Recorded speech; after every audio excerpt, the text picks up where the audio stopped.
আসসালামু আলাইকুম। আশা করি আপনারা সবাই ভালো আছেন এবং আমিও আপনাদের দোয়ায় আল্লাহর অশেষ রহমতে অনেক ভালো আছি। সো ভিডিও তো অনেক করলাম সিলেটে এসে একদিনেই।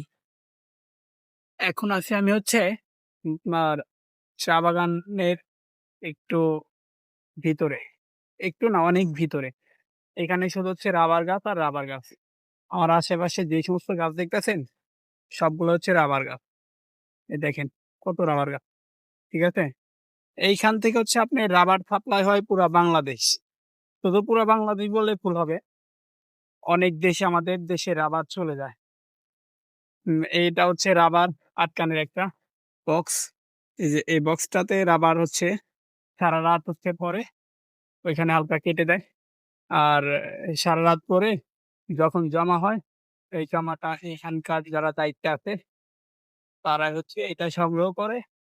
সংগ্রহ করে তাদের যে মালিকানা আছে ওইখানে হচ্ছে জমা দেয়। আর তারা হচ্ছে পুরা বাংলাদেশ না পুরা পৃথিবীতে এই রাবার হচ্ছে সাপ্লাই করে। আমাদের দৈনন্দিন জীবনে রাবারের প্রয়োজনীয়তা অনেক। সকল কিছুর ক্ষেত্রে আমাদের রাবার প্রয়োজন। আর এই আমার পিছনে যা দেখতাছেন হ্যাঁ, আমার পিছনে যা দেখতাছেন আপনি যদি তাকান এইখান থেকে শেষ করতে পারবেন না রাবারের বাগান। আর আমার এই সাইডে একদম নিচের সাইডে আপনি চা বাগানের হচ্ছে ক্যামেরার কারণে দেখাইতে পারতাছি না। চা বাগান।